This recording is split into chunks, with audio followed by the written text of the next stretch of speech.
Are you a fan of Tarantino? Or you get inspired Yes, by, or I am. I'm a fan of Tarantino, Scorsese, City of God. So it's yeah. I always say it's those people always inspired me. I've watched all their movies. So yeah, it's unconsciously it's in the back of my head. Yeah. do you consider that a compliment? Yeah, yeah, I agree because since I like what they do, even though sometimes they have better film than others, but yeah, I would take it as a compliment. Yeah. And let me ask you, how did you build up that sense of team and commitment within the story? All the characters were really well, and it looks very real too, like a documentary, but it's a fiction. Yeah, Yeah, well, the good thing is all of them know themselves very well. I've been working, it's kind of my team. I've been working with that team since I've been doing commercial a lot, and I've been working with them in commercial and kind of writing with two other writers. So this is Doc. Actually, the person that plays Doc, Samuel, is one of the writers, and Gilbert Milambeau is also a producer, is also a writer. So we were three writers, and I have to say, I had the ability to do a lot of rehearsal. So because of those rehearsal, I was able to give them time to put what they had and how they were feeling their character. So I was sometimes able to rewrite some of the dialogues because of the rehearsal and because also we were all in Haiti and we had so only two characters was not in Haiti. It was Patrick, he was living in Berlin, and Jessica Laura was living all around the world. She's still living all around the world. We had a little bit less time with them, but with Doc and Zo, I had a bunch of time to really go through different level of the script with them and to make some rectification on some dialogues and really go deep on their characters. really cool. So, Bruno, one thing, do you consider that through comedy we can make a social, not judgments, but social criticism in a more effective way? And how did you use this to explore the reality, which I consider tough daily life in Haiti right now? Well, I I I think that first of all, the comedy came to me because I've been in 2005. I went back to Haiti when they assassinated my father, and when I went back for the funeral, I was still in film school, and I wanted to like create a project for a potential film, and I started interviewing a lot of people who got kidnapped during that period in 2005. And in most of their interviews, those people were making me kind of uncomfortable, making me laugh with the situation that were so absurd. So bunch of those stories are already in the film, and as you see, he gives the money to the wrong people. That's something for real. The the story of the rat story is actually a real story. There's bunch of things like this that are taking from real interviews, real stories. And I also see that in Haiti, our best way to go through our heavy burden is to deal with our problems with comedy. It's a way to make our burdens lighter. And I've seen it through all the time I've been living in Haiti, even though the earthquake in 2010, a few weeks later, they had a music called Gudu Gudu. And the music is talking about the earth shaking and people were dancing to it. It's always our way to go through our problems. And all my commercial career has been comedy. So it felt right for me to talk about our problems through comedy. And I have to say, today, some people, when I tell them to go watch Kidnapping Inc., I'm talking about the Haitian community, they're like, I cannot, it's too much. It's still happening. It's too heavy for me. I cannot.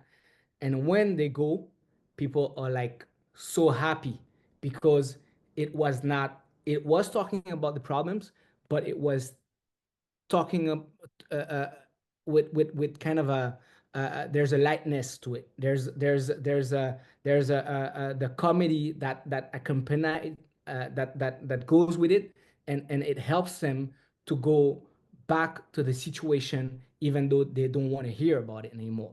So I think for now, I still think that the comedy was the best choice. And also comes to mind that what I felt about the film is a very the humanity of everybody. I Yeah. mean, regardless of the extreme situation in which you can live, there is a sense of humanity, a sense of, I don't know. It was very cool, that aspect. Can you comment? Yeah, well, yeah, I do think that it's at the beginning we're all babies, and we're innocent babies at the beginning. So what happens to us, the condition of life, society, and everything make the person we are, makes the person we are now. And of course, choice is always a thing that we can do. Some people are living in different situation, difficult situation. Some people are still living in the middle of gangs, and they're still making the choice to not be part of the gangs. So I will not never give any excuses about who we became, but I wanted to show it. I wanted to show that there still can be humanity, and even though a person that has been doing mistakes, can we can still understand why he's doing this, even though we're not excusing him, but we could understand him a little bit better, and maybe we can try to fix in the future the potential person that can take that same path. I'm sorry about your father. I didn't know, but I wanted just to say that. And also, uh, Thank you. in a way, we haven't been exposed to films from Haiti, Yeah. regardless that in the 19th century, the Edison brothers, or no, the French filmmakers sent people there. But so how much do you think this is going to help to put Haiti in the map of the audiovisual world?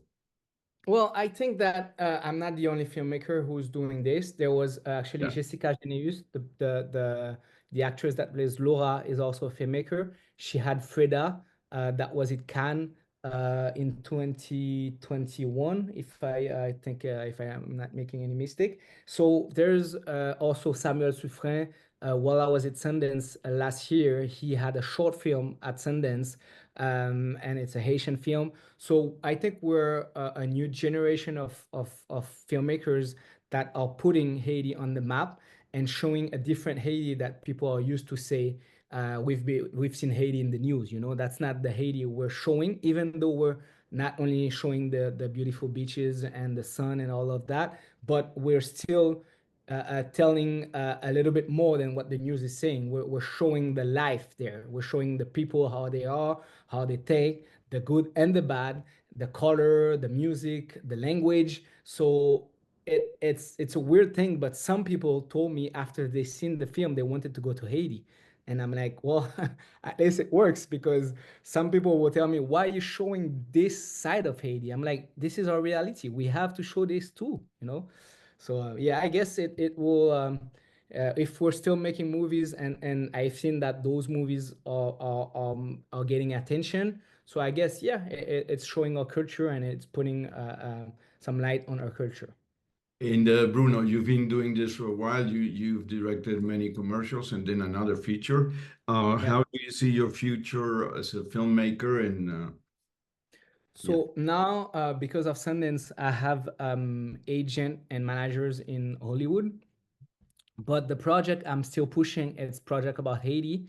So I'm pushing a project now that is called Ogu, and it talks about a zombie in Haiti who's getting his revenge. But we're not talking about the Hollywood zombie. We're talking about the Haitian zombie, which has something to do with the voodoo, and it will explore our religion. It will explore another part, another side of our culture, and it will talk about also the corruption and the situation about Haiti related with the Colombian cartels or the South American cartels. So this is something that I really want to put on the screen, and it will also show a side of Haiti. But unfortunately, this time I will probably use the English language, just because the project is a big budget and big budget. Even though I love making authentic things and love to push my language, you get some barriers when you make a project in Creole, and so I had to kind of make that compromise and try to still give light to Haiti by unfortunately making an English film.